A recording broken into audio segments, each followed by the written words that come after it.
Boa tarde, meus queridos alunos, né? Pedimos a Deus que nos guarde e agradecemos por estarmos aqui novamente com vocês. É sempre um grande prazer, né?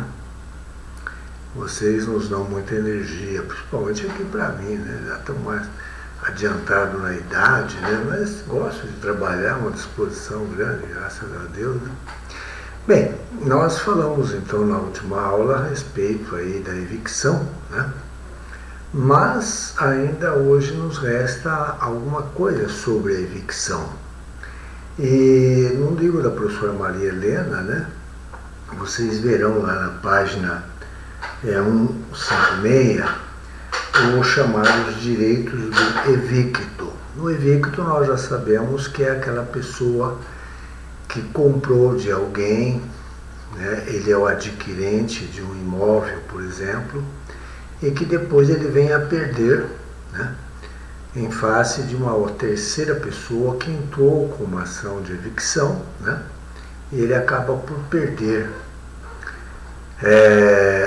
Este é o âmago da questão que nós estamos falando aí bastante, né? E depois ele vai ter que se defender contra o evictor, que é essa pessoa que vem tirar o seu bem, né?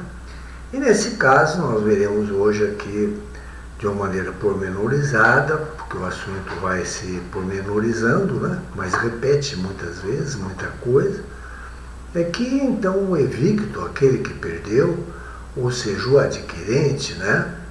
Ele é denunciado à lide. Aliás, ele vai denunciar a lide em sua defesa, chamando a lide, portanto, o transmitente, ou aquele que lhe vendeu a propriedade, né? Que lhe vendeu a propriedade. É isso que nós voltaremos a falar agora, então. Eu vou lendo, como de hábito, e também fazendo os comentários aqui, né? Então, começo lá, os direitos do evicto. Então, começamos lá. Se houver perda da coisa adquirida em virtude de decisão judicial, o evicto terá o direito do seguinte: o evicto, né? Aquele que perdeu, aquele que tinha adquirido. A gente vai sempre repetindo aqui, né? Então, diga lá, vamos lá. Primeiro, demandar pela evicção, movendo a ação contra o transmitente, né? Aquele que vendeu para ele, exceto, a não ser, primeiro, se no contrato que ele tinha feito com o transmitente se convencionou expressamente a exclusão da responsabilidade pela evicção. É o Código Civil 449, primeira parte, né? Entretanto, não obstante não haver, né, tal cláusula excludente dessa garantia contra a evicção, se esta se der, como vimos anteriormente, o evicto, aquele que perdeu, né, que adquiriu, terá o direito de recobrar o preço que pagou pela coisa evicta, a coisa que perdeu, se não soube do risco da evicção ou se dele informado do risco, né, que poderia ocorrer a evicção, não o assumiu. Está no 449, segunda parte. Isso aí então nós comentamos em aulas passadas, vocês se lembram, né? Disso aí. O segundo aspecto, se foi privado da coisa, que perdeu a coisa, não pelos meios judiciais, ou seja, de uma sentença judicial, mas por caso fortuito ou força maior, roubo ou furto, ou esbulho, né? Tá lá no código, né?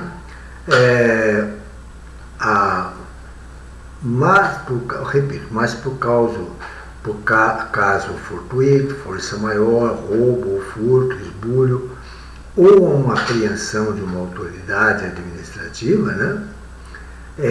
Visto que a evicção requer a perda da coisa em razão de sentença judicial. Nós falamos desde o começo, né? A evicção é sempre o resultado de uma sentença judicial, né? Mas pode ocorrer de outra forma, né? Tendo como admitem a doutrina e a jurisprudência, e como dizia o Código Civil lá de 1916, no artigo 1117, inciso 1º, por condição essencial, né, um fato anterior à sua transmissão. Quer dizer, sempre ela ocorre porque já havia um vício anterior à sua transmissão, né? Razão pela qual o evictor entra com a ação de evicção contra o evicto, né? E, na hipótese do caso fortuito da força maior, roubo ou furto, cogita-se de circunstâncias posteriores, né, à sua aquisição, não podendo ser imputáveis ao transmitente. Quer dizer, aqui o outro caso é que ele está falando que a causa não poderia ser imputada, né? Causada a ser imputada pelo transmitente, né? Porque aí nesse caso o que teria ocorrido é que foi ele adquiriu, mas ela era uma coisa roubada, né? Vamos dizer assim, falamos aí nas linhas passadas. No entanto, todavia, convém repetir, a jurisprudência tem admitido em hipóteses excepcionais, veja bem, em hipóteses excepcionais, a evicção independentemente de sentença judicial. Este é um caso excepcional, né? A outra hipótese, se o evicto sabia que a coisa era alheia ou litigiosa, quer dizer, quando ele foi adquirir, ele ficou sabendo que era uma coisa de procedência duvidosa, já era litigiosa, era alheia, né? É o 457 do Código Civil. Pois se tinha, portanto, ciência de que o bem pertencia a alguém, a outrem, acumpliciou-se, quer dizer, ele sabia e mesmo assim fez um negócio, tornou-se cúmplice do transmitente, né? Acumpliciou-se com o transmitente nesse ato ilícito, assumindo então o risco do bom ou mau resultado da demanda intentada contra o transmitente, né? Que o transmitente já sabia disso aí, que tinha alguma coisa contra ele, sendo punido pela lei que exclui essa garantia. Que garantia? A garantia, que nós estamos falando desde o começo, que quando alguém compra um objeto, né, de alguém, esse transmitente tem que garantir que aquela venda fique perfeita, né? E que o adquirente tenha segurança naquilo que ele está comprando. Isso que chama-se o princípio da garantia aí, né? Da garantia, não é? Então, acumpliciou-se. Agora, se tinha conhecimento de que era litigiosa, surge uma presunção. O que é presunção? É uma suposição de que renunciou àquela garantia, né? Tendo tão somente o direito de reaver o preço que desembolsou. Então, se ele sabia, ele pode ainda ter direito àquele dinheiro que ele desembolsou para comprar o bem. Se vier a perder o bem, ponto. É mister, a palavra mister quer dizer é necessário, né? É mister não olvidar, quer dizer, não esquecer que o Código Civil 199, inciso 3º, pendendo ação de evicção, não correrá prescrição do adquirente contra o alienante. Quer dizer, aí é o seguinte, aí falamos em prescrição, né? A prescrição. Então, ele não terá problema de prazo para entrar de uma ação autônoma, buscar o seu valor contra o adquirente. Agora vem o segundo aspecto aqui, portanto, né, dessa perda. Ele continua a ter o outro direito. Qual o direito? de reclamar, no caso da evicção total, quer dizer, a perda total, que pode haver uma evicção parcial, né? Total, além da restituição integral do preço ou das quantias que ele pagou, tendo por base o valor da coisa ao tempo em que se evenceu. Aí a palavra evenceu. O que é evenceu? Vem do verbo evencer, quer dizer, buscar alguma coisa judicialmente, né? Então está no Código Civil 450, né? Incluídos os juros legais e atualização monetária, 404, 405 Código Civil, salvo, vale bem, salvo estipulação em contrário, conforme o Código Civil 450, incisos 1 a 3. Tem direito. Ele vai ter o quê? Direito à indenização dos frutos que tiver sido obrigado a restituir ao reivindicante. Quer dizer, ele estava lá na propriedade, tinha plantações, vamos dizer assim, né? E então ele também tem que ser indenizado dos frutos enquanto ele estava lá. Até que o evictor veio com ação, né? Ele então tem a indenização dos frutos que tiver sido obrigado a restituir ao reivindicante. Quem é o reivindicante? É o evictor, aquela terceira pessoa, né, que veio sobre ele. Então a gente vai repetindo várias vezes para que vocês possam gravar, né? Então, repetindo aqui, a indenização dos frutos que tiver sido obrigado a restituir, né, ao evictor, que é o reivindicante, apesar de ter apenas o direito de receber as despesas de custeio, né? O legislador confere o direito do valor dos frutos, para não se lhe frustrar a expectativa de ganho. Um outro aspecto, o pagamento que ele tem direito das despesas do contrato, porque quando ele fez o contrato teve despesas, né? Quais eram? O custo da escritura, porque foi uma compra e venda, né? De emolumentos, do registro, a CISA, que é uma espécie de imposto, ou o dispêndio com documentos que foram exigidos para a efetivação do contrato, no momento de fazer o contrato, né? E todos os prejuízos diretamente que resultarem da evicção. Então, vai ter direito. Ainda, as custas judiciais desembolsadas por ele em razão do litígio. Porque quando o reivindicante, que é o evictor, veio sobre ele teve que contratar advogado, né? Tem custas para pagar custas judiciais. Compreendendo, portanto, as despesas periciais, quando é o caso de fazer perícia, né? E os honorários advocatícios. Acrescenta o Código Civil no 451 que subsistirá, quer dizer, ainda, né, para o alienante, aquele que vendeu, a responsabilidade pela evicção, ainda que a coisa alienada esteja deteriorada, exceto havendo o dolo do adquirente. Quer dizer, mesmo que a coisa que está na mão dele, né, depois o alienante terá, que tem a responsabilidade, né, ao vender uma coisa que era litigiosa, não é? Ainda que essa coisa esteja deteriorada, quer dizer, sofreu a ação do tempo, né?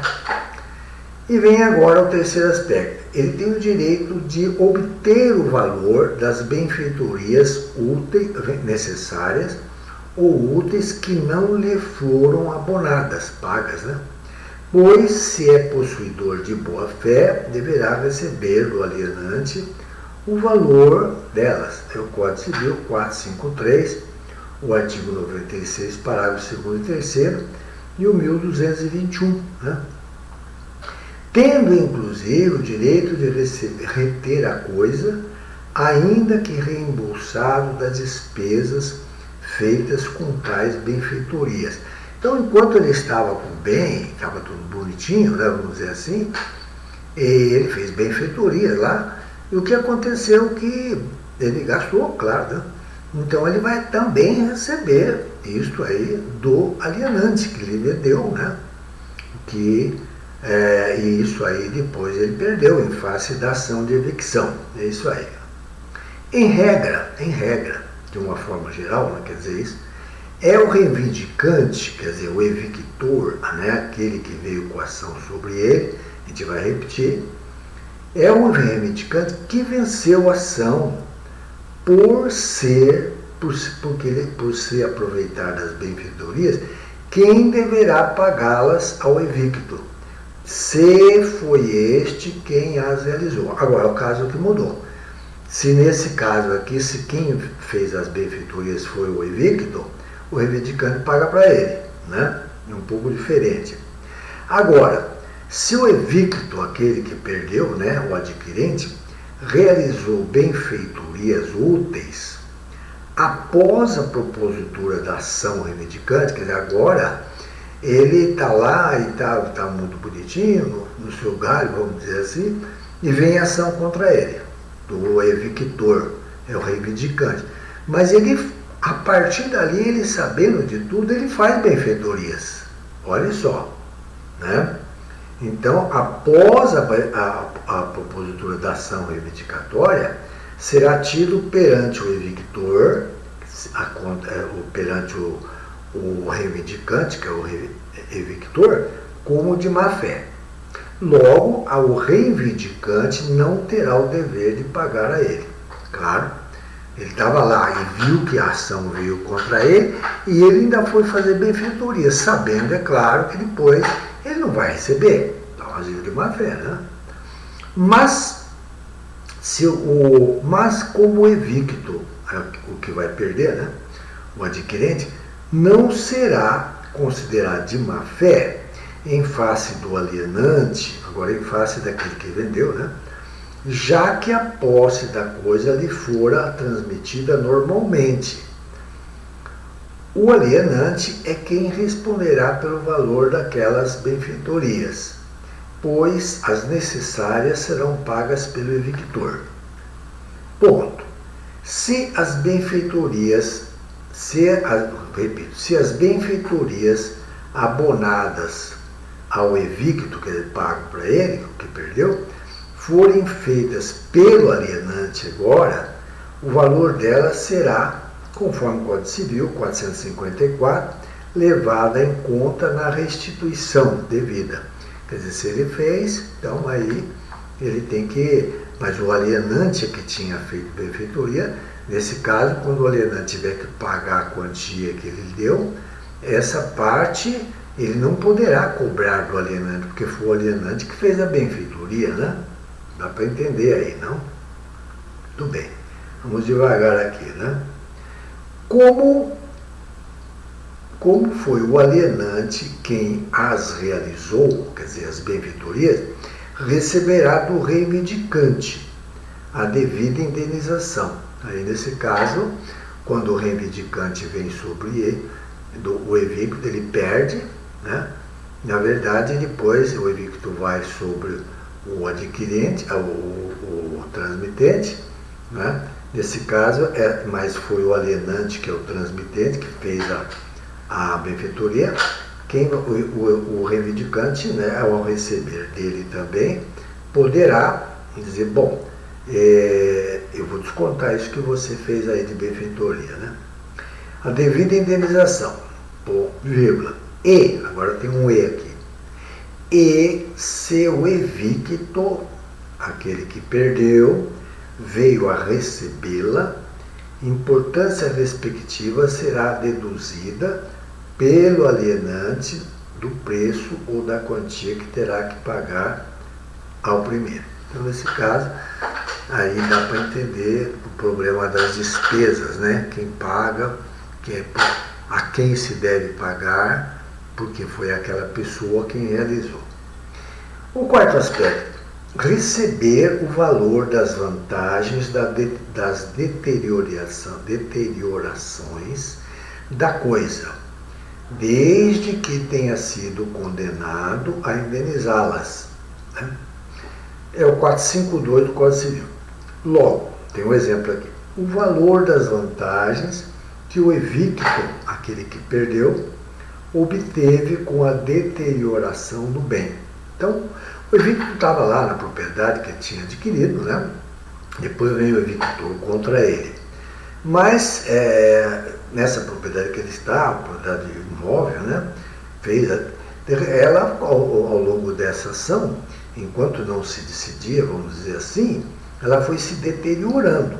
Por exemplo, e ele se deteriorando, a coisa estava deteriorando, se vendeu os materiais, né, resultantes da demolição de um prédio lá, né, será deduzido da quantia que se lhe houver de dar o alienante, o que vendeu, a não ser que tenha sido condenado a indenizar o terceiro evincente.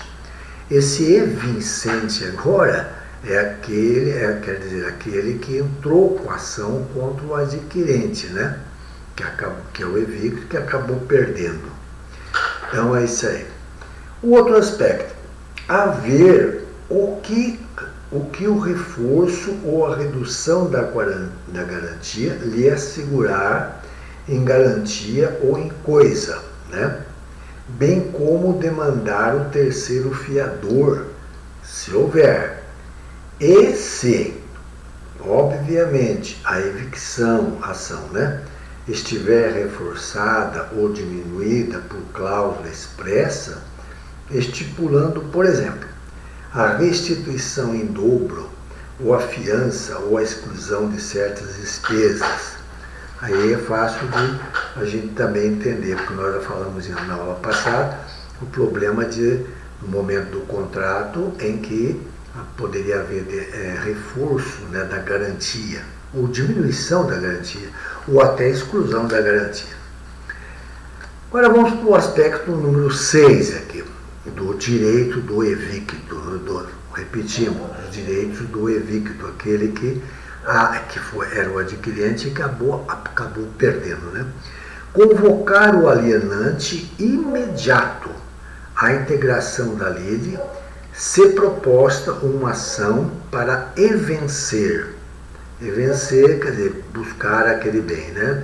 Ação de evicção, o bem adquirido, para que responda pelas consequências assumindo a defesa, exercitando o direito da evicção, que a evicção lhe resulta. Aí está o Código de Processo Civil, né? Está no artigo lá 125, inciso 1º. Todavia, o projeto de lei número 699 de 2011 visava a modificar a redação, né? A redação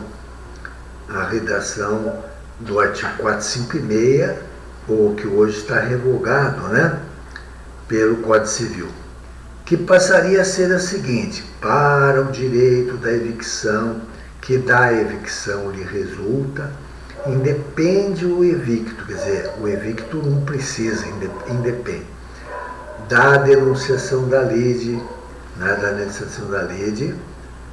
né, ao alienante, podendo fazê-la, se lhe parecer conveniente, pelos princípios da economia e da rapidez processual. Aí quer dizer o seguinte: então, o evictor veio sobre o evicto, né? Ele denuncia a lide aquele que ele vendeu, que foi o alienante, né?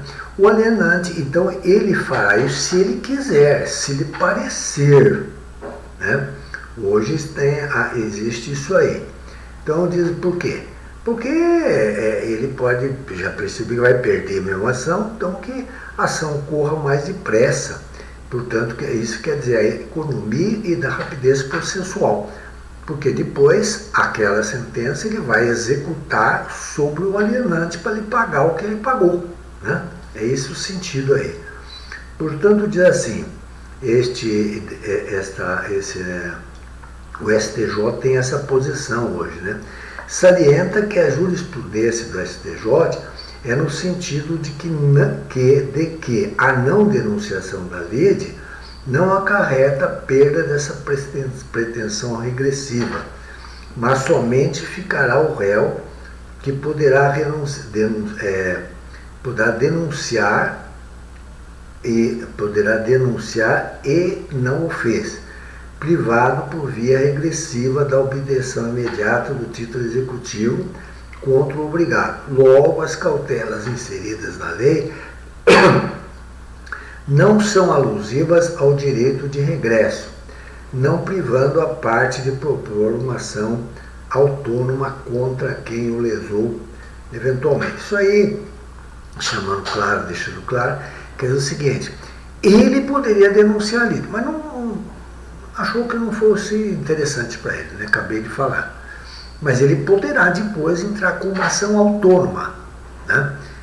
E vai contra o alienante.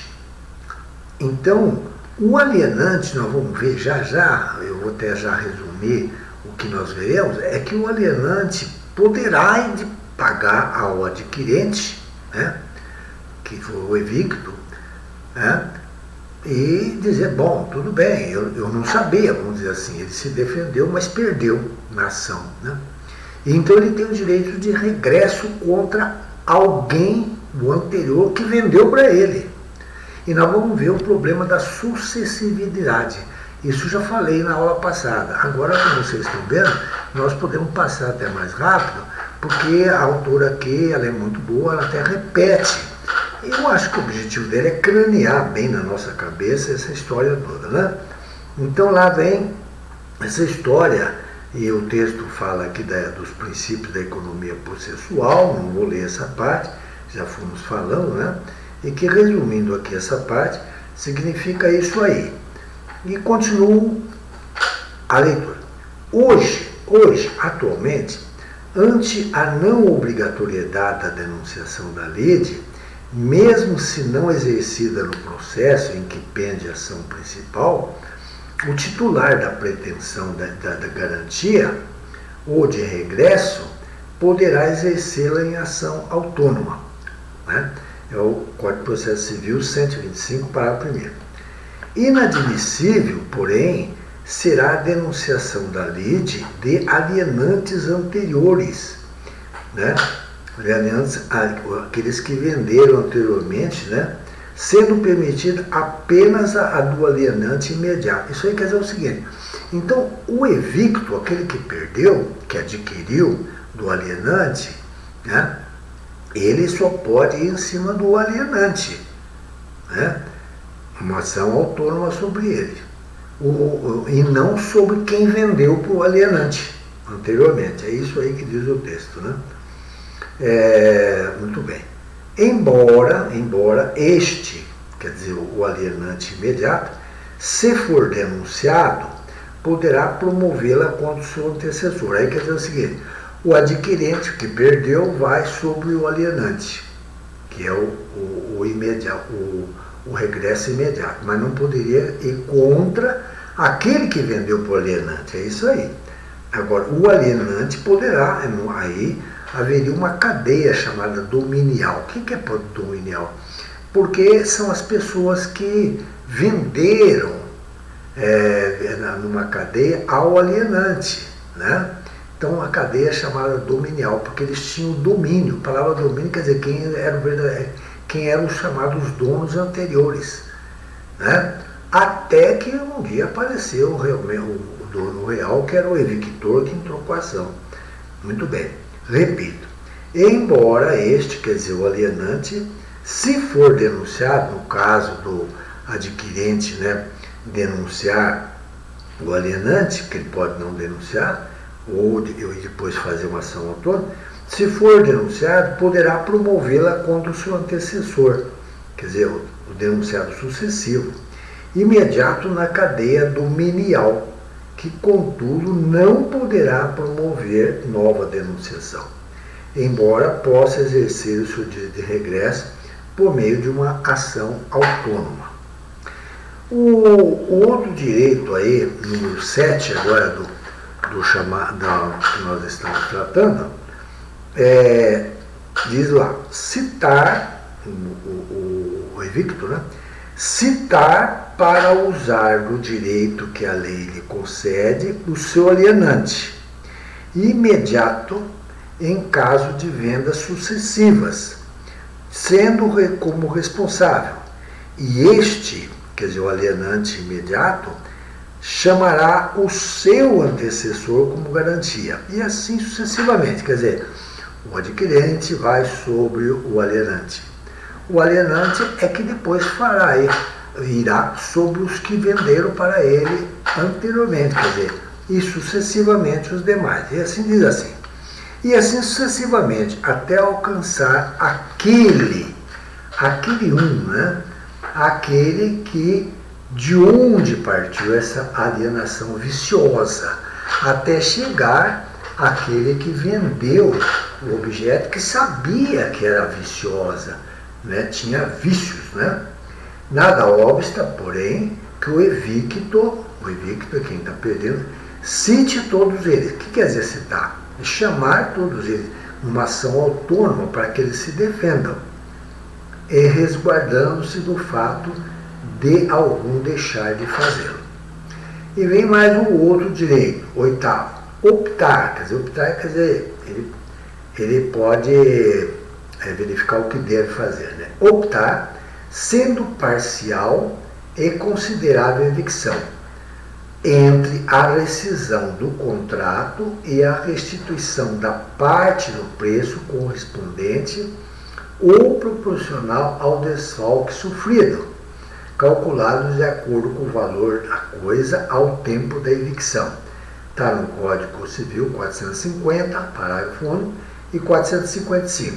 Ainda que venha a receber menos do que pagou, por haver diminuído o seu valor. Aí o problema da indenização, ele pode ter sofrido uma perda não total, mas parcial, né? E receberá e buscar esse valor de cálculo que vai ser calculado de acordo com o valor da coisa ao tempo da evicção. Agora não é o tempo que ele comprou, não. É o tempo que depois de tendo comprado, ele sofre a perda, né? Então, naquele momento da perda da evicção, senão ele vai perder, aí iria a desvalorização desvalorização da moeda, né? Então a indenização deverá ser proporcional à perda sofrida. E acrescenta o projeto de lei, aquele 699/2011, seu parágrafo único. Salvo na hipótese do valor pago a maior do tempo da alienação ou em valor necessário que propicie ao evicto adquirir outro bem equivalente. A não ser que ele pegue esse valor e possa receber algum bem equivalente àquele dele. Então, fica satisfeito, né? Com isso, abrangenciar a hipótese do adquirente receber menos do que desembolsou, repelindo enriquecimento injusto. E aí vem o parecer Vicente Arruda, né? Que, resumindo, eu vou ler aqui. O acréscimo da expressão salvo na hipótese de valor pago a maior ao tempo da alienação ou em valor necessário que propicie ao evicto adquirido do bem, quer dizer, ele pode receber depois do alienante, claro, né? É um valor até a maior, porque quando ele comprou era um valor, depois com a desvalorização de moeda, ele vai receber ao tempo da evicção, né? Muito bem. Não se harmoniza com o início do parágrafo por introduzir ao mesmo tempo uma contradição e uma tautologia. O que quer dizer tautologia? A palavra tautologia quer dizer a forma de dizer a mesma coisa de formas diferentes. Isso quer dizer tautologia, né? É uma maneira de você dizer a mesma coisa de formas diferentes, né? De fato, no início do parágrafo, disse que o preço da evicção é o valor da coisa ao tempo em que se venceu. Se venceu, quer dizer, no tempo que foi dada a entrada da ação de evicção.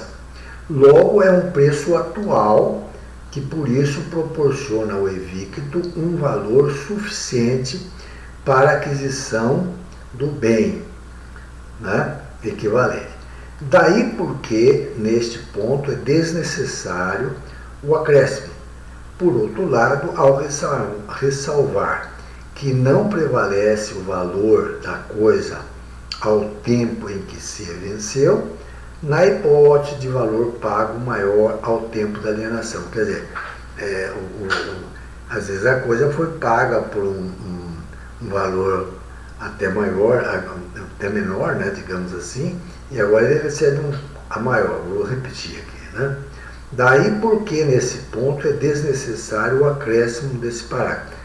Por outro lado, ao ressalvar que não prevalece o valor da coisa ao tempo em que se venceu, na hipótese de valor pago a maior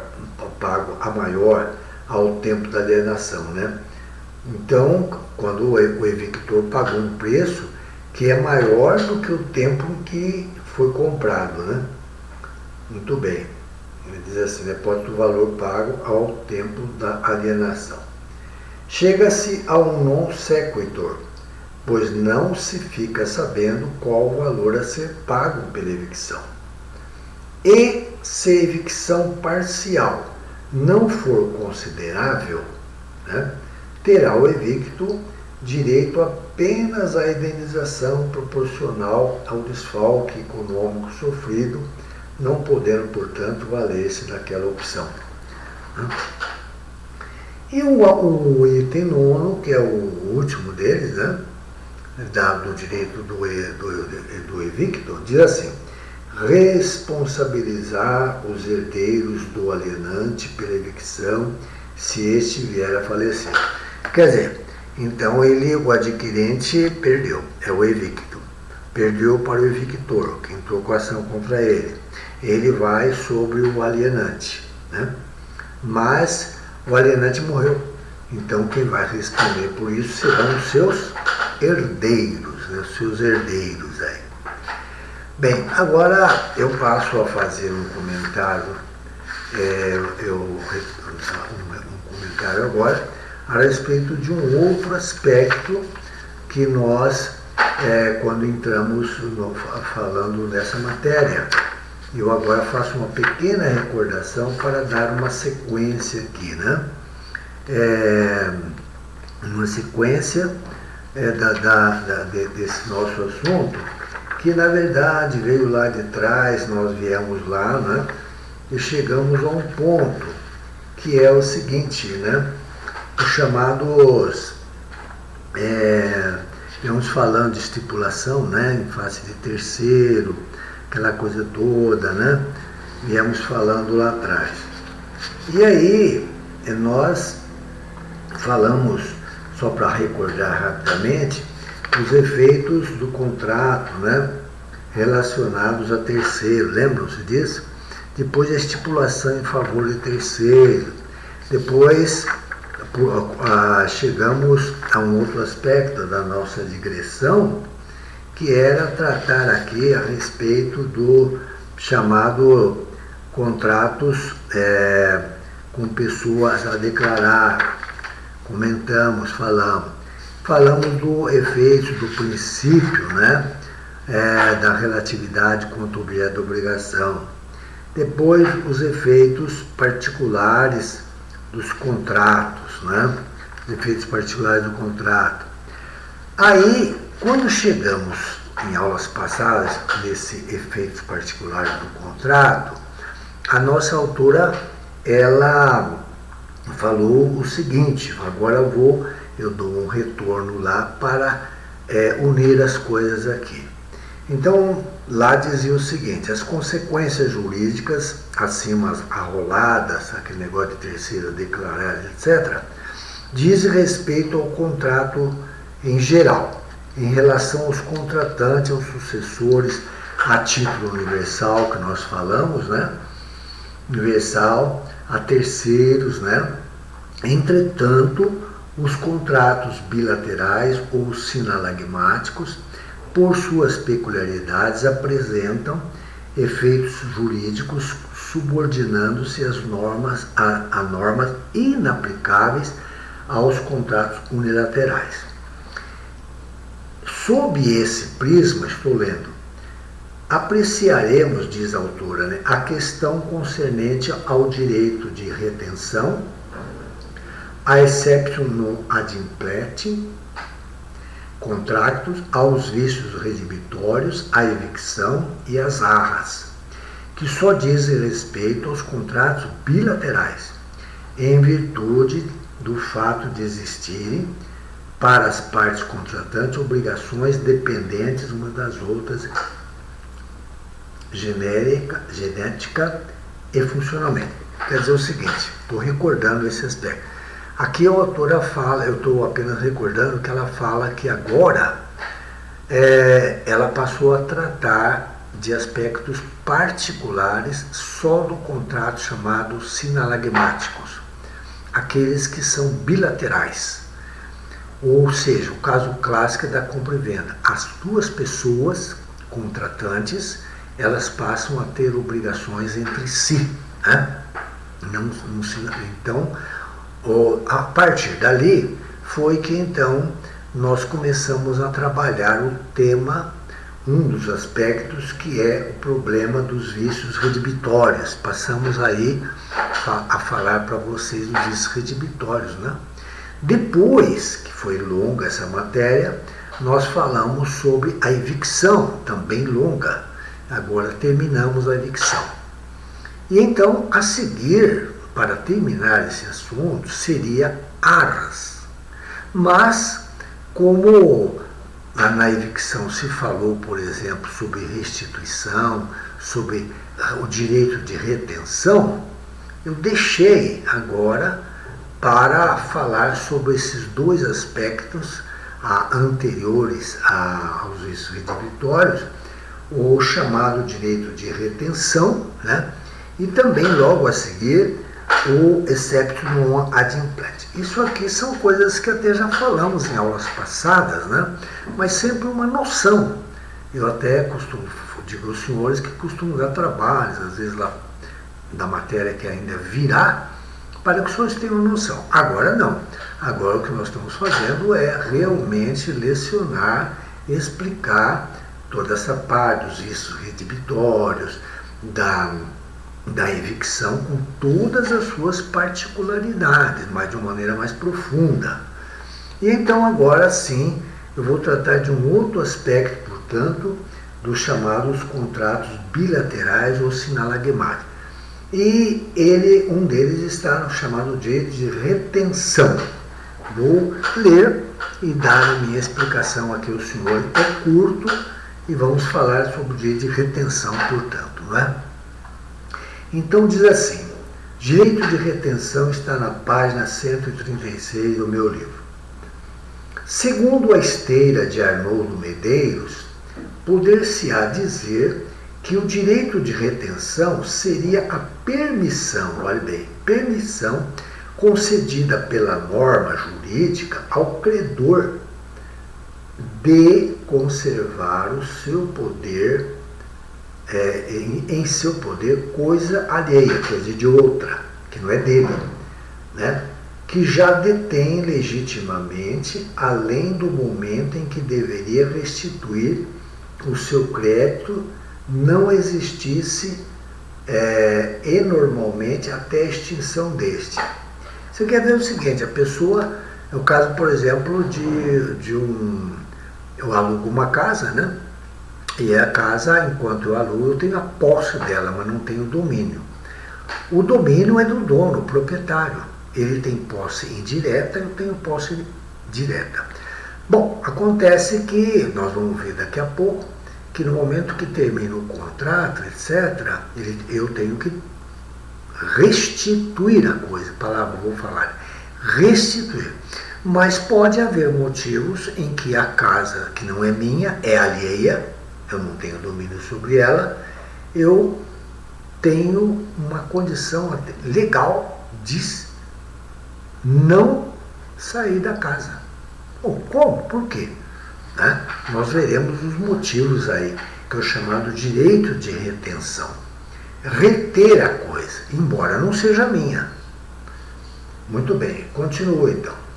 Vamos explicar melhor daqui a pouco. Ou ainda, como sucintamente o define Henri Depage, ao concebê-lo como um direito em virtude do qual uma pessoa que detém nesse caso, eu alugo a casa, eu sou detentor dela, possuidor dela direto, mas não sou dono, que detém a coisa pertencente a outra pessoa, no caso é o dono da casa, proprietário, a outra, e tem justo motivo para lhe, olha bem aqui a palavra, para lhe diferir. Aqui a palavra diferir. A palavra diferir quer dizer entregá-la em outro momento, não naquele momento que deveria ter entregue. Por quê? Tem uma razão, daqui a pouco falaremos. Então, diferir a restituição até o pagamento do que lhe é devido em razão desta coisa por seu proprietário. Funda-se esse direito no princípio da equidade. Equidade quer dizer justiça, né? Que se manifesta sempre que o crédito do possuidor for conexo com a obrigação de restituição. Esse é o caso, por exemplo, vamos dizer aí, então o inquilino fez benfeitorias na casa, né? Benfeitorias. E ele tinha a autorização do proprietário. Isso eu vou ver daqui a pouco, mas estou antecipando. Então, na hora de terminou o contrato, ele tem que deixar. Mas como ele fez benfeitoria e gastou, e tinha autorização do proprietário, ele diz, bom, o senhor deduz então do aluguel, ou então me pague o que eu gastei. Enquanto isso, eu não saio da casa, quer dizer, eu retenho, é o direito de retenção. Vamos lá. Esse direito de retenção está assegurado a todo possuidor de boa-fé que tem direito à indenização das benfeitorias necessárias ou úteis, podendo, pelo valor delas, exercer o direito de retenção. Isso está no Código Civil. E o Código Civil, ele fala lá esse direito de retenção. O primeiro que ele fala é o artigo 1219 do credor pignoratício. Quer dizer, é o caso, por exemplo, que você vai na Caixa Econômica e penhora lá a sua joia, né? Ela pode, enquanto você não pagar, né, a um contrato de penhor do pignoratício, ela é credora. Enquanto você não pagar, ela não pode restituir, claro. Existe um outro, 1433, incisos 1 e 3.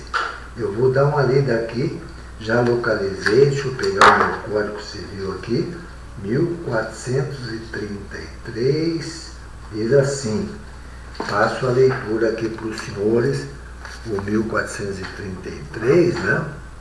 1433, segundo, e o inciso 2 e 3. Diz lá o 1433, vamos lá fazer a leitura, está bem pequenininha aqui, né? Lá, o credor pignoratício tem direito, inciso 2, a retenção dela, né, da coisa, até que o indenizem das despesas devidamente justificadas que tiver sido feito, não sendo ocasionadas por culpa sua. E o inciso 3º, ao ressarcimento do prejuízo que houver sofrido por vício da coisa empenhada. Está lá. Depois ao depositário, que é o artigo 644. Já vamos localizá-lo aqui, o 644, porque o código fala só depositário, mas já vou explicando aí o que é esse 644 para os senhores, né? Então, diz aqui o 644. 644 diz lá, o depositário poderá, né, reter, olha a palavra, reter o depósito até que se lhe pague a retribuição devida, o líquido valor das despesas ou dos prejuízos a que se refere o artigo anterior, provando imediatamente esses prejuízos e essas despesas. O artigo anterior diz assim, o depositante é obrigado a pagar ao depositário as despesas feitas com a coisa e os prejuízos que do depósito provierem. Quer dizer, você vai lá numa rodoviária, né, claro, e tem lá aquele setor de que você pode depositar mercadorias e deve pagar, é claro. Então, digamos que passou um bom tempo lá e a mercadoria exigiu despesas para o depositário para a sua manutenção. Então, deverá, no momento do acerto de conta, ele terá que pagar, né? Vai por aí. Então, o caso depositário, né? E também o mandatário. O mandatário é aquela pessoa a quem se mandou através de uma procuração e ele teve despesas, né? E ao cônjuge, né? O artigo 1652.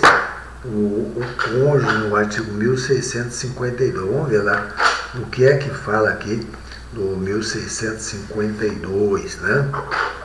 Diz lá o seguinte: o cônjuge que estiver na posse, quer dizer, tá, os bens estão na mão dele, dos bens particulares do outro cônjuge, será para com este, quer dizer, com esse cônjuge e seus herdeiros, responsável como usufrutuário se o rendimento for comum. Quer dizer, aqueles bens rendiam enquanto a ausência do outro cônjuge. Ele vai responder, né, por os rendimentos que ele oferiu, né, de lá, se for comum. Né, tá aqui a história, portanto, do 1652, né, do cônjuge, está lá.